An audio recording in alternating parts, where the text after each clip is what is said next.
Una vez que hemos visto los contenidos que tienen que ver con los fundamentos antropológicos y algunos elementos pedagógicos en general, ahora veremos elementos que tienen que ver con la pedagogía propiamente dicha de Aprendiendo a Querer, un poco para invitarlos a unirse a nosotros. Cuando ustedes usan Aprendiendo a Querer, se están metiendo en nuestro equipo. Nosotros queremos que sean parte de esta experiencia, parte de esta aventura.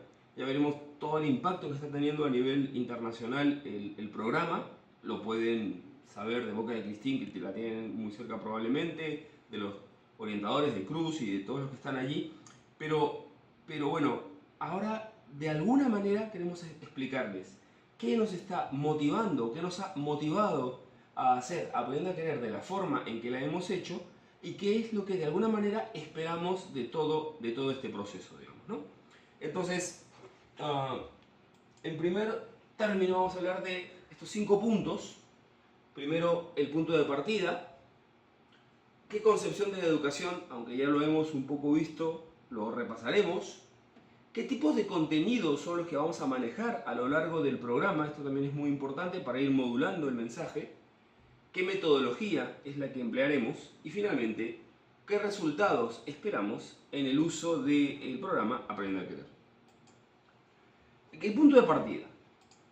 En primera instancia, partimos de la realidad del niño y del adolescente. Pero ojo, proponiéndole ideales de superación. Cuando nosotros hacemos esto al estilo de novela, y hablaremos más al detalle de lo que es el storytelling y toda la metodología, la forma de trabajo de Aprendiendo a Querer, pero repito, cuando hacemos una novela, de alguna manera lo que estamos buscando es reflejar lo que el chico, lo que el adolescente, la chica, el adolescente viven cotidianamente, y en ese sentido queremos ser cercano a ellos, pero no quedándonos en una mera descripción, sino retándolos a superarse en las diferentes facetas que ya sabemos que son necesarias para tener, digamos, el desarrollo de su carácter a tope, lo mejor que puedan, para que finalmente sean felices, que es un poco el objetivo de última de un programa cualquiera de formación humana. Entonces, es una tensión. Describimos, nos metemos en el mundo adolescente, en el mundo del niño, y les ofrecemos un ideal de superación. No caemos en el discurso moralizante, en el sermón, que es a veces la tentación que tenemos los que formamos en esto a los jóvenes, porque no tiene ninguna efectividad. Ustedes seguramente ya lo saben, los chicos lo perciben de inmediato. Pero tampoco es una sola descripción, porque para eso está el periódico, para eso están los relatos que ellos ven cotidianamente. Entonces siempre va a haber este doble momento que está trabajado en la historia. Buscamos en la historia mucha empatía por parte de ellos y hacia ellos. Esta es una anécdota que yo no he contado mucho últimamente, pero viene el caso, aunque tiene algún detalle prosaico, pero me imagino que entenderán ustedes perfectamente. Pero cuando con la señora Cristín decidimos hace ya unos cuantos años la metodología de storytelling, la historia, la novela, mi madre nos hizo un aporte muy interesante y nos dijo, miren, escriban un libro que los chicos se lleven a leer en el baño. Claro, ¿por qué? Porque ahí hay dos cosas que ganamos. Primero, uno se lleva al baño lo que le divierte, lo que le entretiene, no lo aburrido. Nadie se va con el tratado de física, bueno, algunos sí, pero digamos, en general no. Pero además, en el baño el chico está solo. Es la actividad más íntima, el lugar más íntimo que tiene. Entonces, el mensaje que le damos le va a llegar a él. Cuando está socializado, cuando está en grupito, suele no ser muy permeable a lo que se le diga, pero cuando está solo, efectivamente, el mensaje cala más, llega más, puede ser más efectivo. Y finalmente, aquí aplicamos un principio educativo muy importante que expresaba San Juan Bosco, un gran educador, que decía, amen lo que ellos, los alumnos, aman, para que ellos, los alumnos, amen lo que ustedes aman, es decir, lo que ustedes les proponen. Entonces, hay un payback. El alumno se da cuenta cuando tú te metes en su mundo para comprenderlo, para estar con él, y el resultado es que te hace más caso. Esto es un poco lo que plantea el programa, digamos, ¿no? Además, tenemos una idea clara, esto ya lo hemos estado diciendo desde hace varias intervenciones, sobre lo que es la persona humana, y la miramos de manera integral e integradora como un ser bio, psicoespiritual y social, abierto a los demás. Esto también es muy importante. Y sabemos, es otro punto importante de partida, que para el desarrollo del carácter, como se dice ahora, la personalidad, para el ser buena gente, para hacerlo muy simple, debemos abordar elementos que tienen que ver con el cuerpo, la pirámide, la parte más baja, pero tan importante como el resto, con los sentimientos y el manejo de los impulsos, es decir, aprender a ser señor de uno mismo, señora de uno mismo, con la inteligencia y la voluntad, ya habíamos dicho, lugar de la libertad, y con el entorno social. O sea, un alumno, una alumna de Aprende a Querer es una persona comprometida con su sociedad, comprometida con lo que pasa alrededor y comprometida en hacer las cosas mejor, no solo para sí mismo, sino para todos los demás. Y esto es un transversal muy importante que digamos, atravesará todo el programa en todo momento. ¿Cómo entendemos la educación? Ya lo hemos visto anteriormente, pero lo podemos repasar. Se educa cuando se ayuda a una persona, en este caso al alumno, a que desarrolle todas sus dimensiones, todos sus niveles de acción, toda su potencialidad. Tanto en su mente, recuerdan la cabeza, la primera de las H's, su corazón, ¿ok? Su sentimiento positivo hacia el valor, el evitar los sentimientos negativos, el desarrollar una voluntad fuerte, decidida para hacer las cosas, y finalmente el llevarlo eso a la práctica para desarrollar las virtudes que también hemos visto como si no se actúa no se logra en otra de las exposiciones. Entonces, a partir de esto, Aprendiendo a Querer pasa por tres momentos fundamentales de educación. Primero, se aproxima conceptual o cognitivamente, la palabra da igual, a través de la inteligencia, a cada parte de lo que se le quiere explicar al alumno, y entonces el maestro le ayuda al joven, al niño, al adolescente, a entender la realidad que le rodea. Acá es muy importante, eso le llamamos conocer, como ya habíamos dicho. Es muy importante porque muchas veces nuestros jóvenes no actúan bien, no actúan adecuadamente y bien, obviamente para sí mismos, es decir, para ser felices realmente, por desconocimiento. Estamos en la época de la sobrecarga de información, de las noticias fake, de la posverdad, y necesitamos darle a los chicos muchos conocimientos adecuados, ¿ok? Que les permitan tomar unas buenas decisiones a lo largo de su vida. Segundo, una búsqueda de desarrollar la empatía con el concepto que se le va a brindar, con el valor, ya veremos los tipos de contenido que haya, con la habilidad, pero de alguna manera que a ellos les guste actuar de esa manera, lo deseen, les agrade. Son palabras que no tienen que estar lejos del otro mensaje. El placer, obviamente desordenado, que efectivamente es negativo, pero si no le condimentamos de placer bueno al mensaje de la educación del carácter, este no se desarrollará. Yo aquí en la universidad donde trabajo veo continuamente chicos que salen desde España a diversos países, en situaciones, África, Centroamérica, tal, en situaciones sumamente penosas, muy lamentables, van de ayuda social. Y regresan y le preguntas al joven, ¿cómo te fue? Uy, me picaron los mosquitos, me dio disentería, comía mal, no les entendía lo que decían, dormía mal. ¿Y qué? ¿Regresarías? Y te responden felices, por supuesto. Dice, pero me has descrito una situación sumamente mala, pero es que hay un placer en ayudar al otro, en entregarse, en la sonrisa de ese niño que recibe la ayuda, etcétera, que compensa cualquier otro desafío, o cualquier otro dolor, o cualquier otro malestar. Y ese es el placer que tenemos que desarrollar aquí, para que los chicos se enamoren de lo bueno y con esa pasión positiva tengan fuerza para actuarlo y para superar lo malo. Y, digamos, importante continuamente enamorar a los chicos en el acoger de lo que queremos que hagan. Y finalmente, una propuesta con acciones concretas, un actuar, porque el movimiento se demuestra andando, como dice un dicho, digamos, ¿no?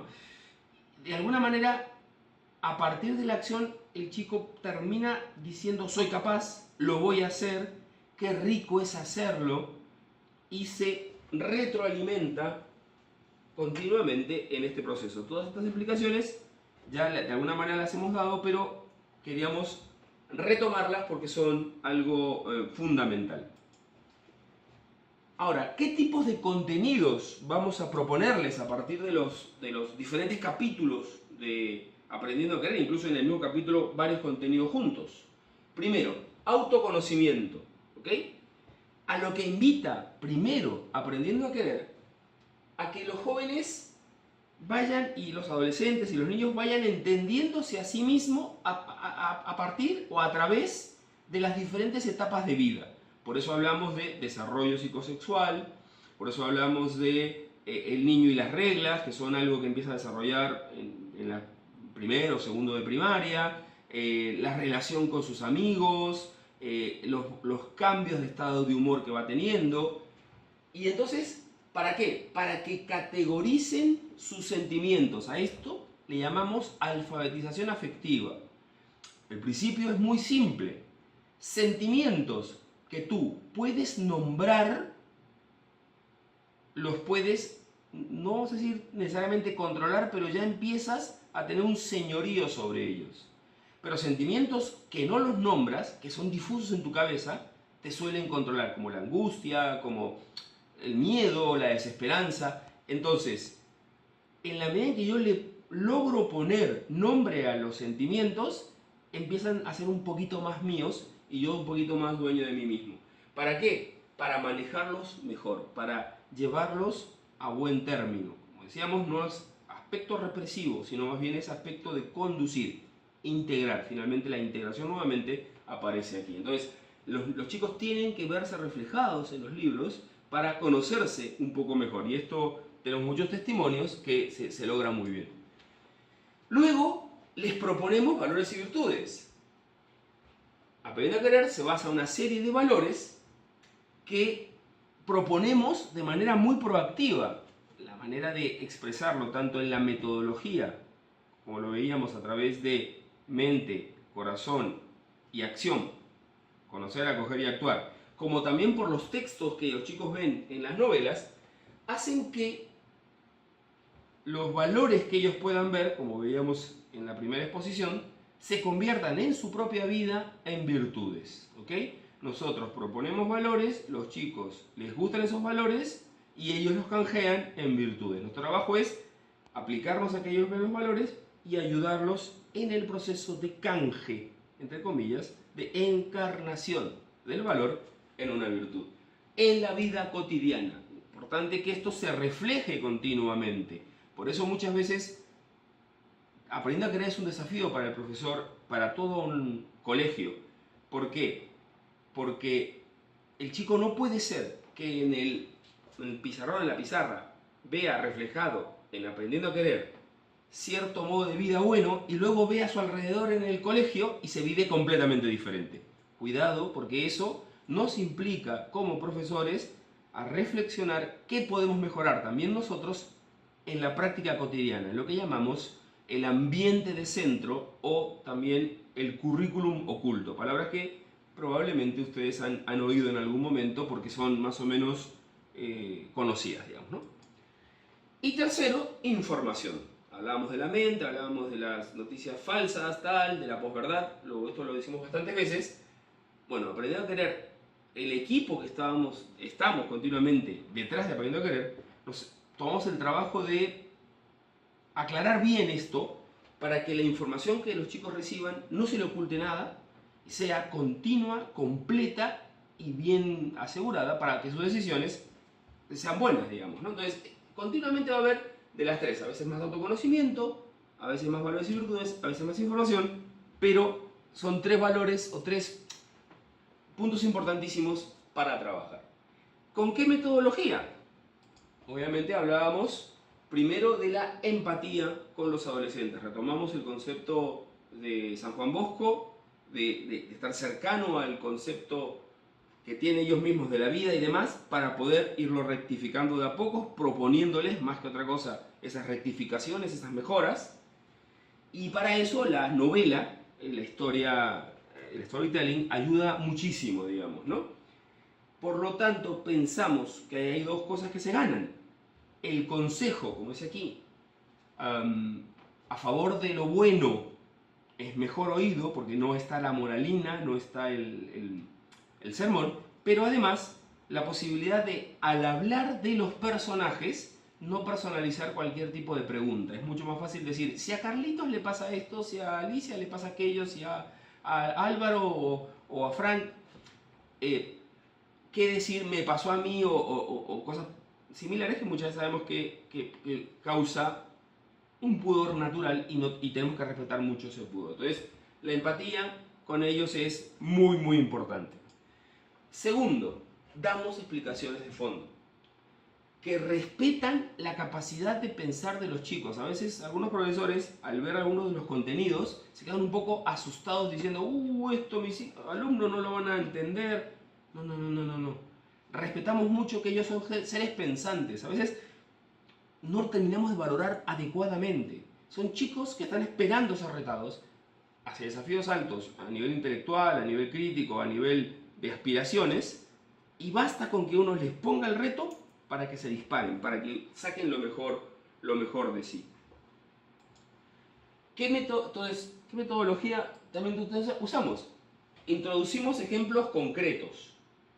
Tratamos de poner a personajes que ya sean inventados o reales, porque tenemos muchas anécdotas vitales concretas para que ellos digan, mira, efectivamente, existe un Gandhi, existe una Madre Teresa, existe, en fin, ¿no? Mandela, tal, que lo han vivido o que lo han encarnado esto, pero también con personajes que son inventados por nosotros para que a partir de esa naturalidad ellos digan, se puede vivir así, es una manera que tenemos de vivir estos valores, digamos, ¿no? Con eso nosotros, ¿qué les describimos? Los pasos intermedios entre estoy aquí sin la virtud y puedo llegar aquí adquiriendo una parte importante de esa virtud. Ellos quieren ver esos pasos, no solo desean que les digan hay que ser bueno, sino las personas buenas suelen hacer, ayudar a los demás, si lo ven en un problema, en fin, una serie de pasos intermedios que son como consejos para llegar a eso, digamos, ¿no? Entonces los ejemplos concretos ayudan mucho en este aspecto. Y llevándola cada clase a la vida cotidiana. Ya verán que al final de cada capítulo se le propone al profesor que les lance a los alumnos un desafío concreto, resoluciones concretas le llamamos, pero de alguna manera la idea es decir, ¿les gustó lo que viene aquí? ¿Les pareció bien? Bueno, ahora lo que tenemos que hacer es practicarlo en clase. Y hay diferentes maneras, de alguna manera siempre apelando al trabajo personal de ellos. No es una materia al uso que uno pueda poner una calificación muy rígida, pero sí efectivamente debe procurarse llevar a la vida cotidiana continuamente. ¿Y qué resultados esperamos en todo este proceso? Que los niños y adolescentes se comprendan mejor a sí mismos, tengan un momento de autorreflexión, un momento específico. A veces se discute en el ámbito académico de la educación de los valores, del carácter, si esto debe ser transversal, es decir, todo el colegio, o en una clase concreta. Nosotros creemos que tienen que ser las dos cosas. Que efectivamente, como decía hace un rato, el colegio tiene que cambiar probablemente, tiene que adaptar muchas prácticas, incluso informales, a lo que plantea un programa como este, Aprende a Querer, o cualquier otro. Yo creo que cualquier programa de valores que entra a un colegio lo desafía al colegio, el colegio tiene que tomar el desafío. Pero Aprendiendo a Querer muy particularmente. Por lo tanto, transversal sí, todos deben hablar de la bondad, todos tienen que hablar del orden, todos tienen que hablar de la honestidad, de la cultura del trabajo, pero es bueno que el chico tenga un espacio específico, por eso la hora de clase de Aprendiendo a Querer también es fundamental, y en esto no coincidimos con algunos profesores que solo plantean lo transversal. ¿Por qué? Porque el chico quiere un espacio en el que sea oído, ¿ok? Aprendiendo a Querer tiene que ser un momento de oír a los chicos también. Eso es muy importante. Y donde se le cuenten en concreto, no en general, sino en concreto, consejos para vivir mejor. Consejos para desarrollarse mejor como persona.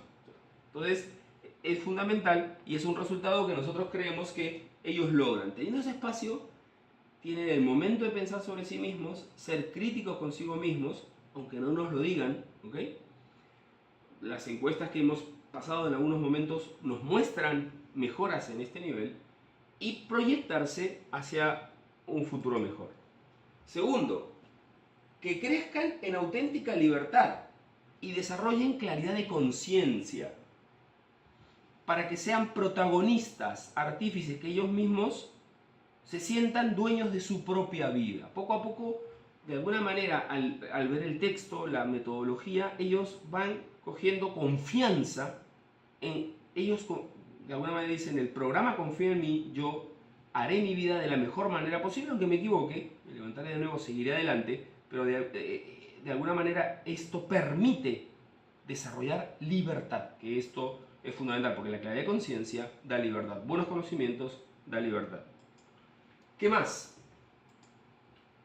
Que estén correctamente informados. Nuevamente, insisto, la época de la posverdad, la época de los post-hechos o la cosa que se habla ahora, de tanta información, desarrollamos buenos criterios en los chicos. A partir de estas historias seleccionadas, les permitimos, les ayudamos a que desarrollen claves de pensamiento que se conviertan en juicios claros para su propia vida, ¿no? Y que tengan capacidad de diálogo con los adultos, incluso en temas complicados, el tema de la educación sexual, por ejemplo, pero no solo, también el tema de hablar sobre la corrupción o de otras cosas, a veces a los adultos nos ubica en una posición comprometida por la cantidad de preconceptos que tenemos en la cabeza y por la cantidad de información que el medio ambiente da. Entonces, Aprendiendo a Querer nos va a permitir un canal de diálogo, es un puente, es una mesa tendida donde nos sentamos, por un lado los adultos que somos maestros, no somos solo facilitadores. En esto a lo mejor digo algo que puede no ser tan popular hoy día, pero no somos solo facilitadores. Facilitador es una computadora, es un mouse. Un maestro es maestro. Claro, facilita el conocimiento del alumno, pero no es su definición. La definición es maestro, el que acompaña, el que guía. Y el que guía desea que al que guía, o sea, al alumno, lo supere. Yo escribí esto con Cristina y con el equipo, escribimos Aprendiendo a Querer para que ustedes sean mejores profesores que nosotros. Y esto es muy importante. ¿Ok? Entonces, en síntesis, Aprendiendo a Querer es un programa que les va a permitir desarrollar muchísimas habilidades en los alumnos, que queremos que sirva tanto como educación sexual, como educación del carácter, como desarrollo de la personalidad, como educación cívica o ciudadana, que es tan importante, pero todo a partir de sólidos conocimientos, sentimientos positivos y acciones concretas. Espero que esto les permita tener un panorama general de lo que propone Aprendiendo a Querer.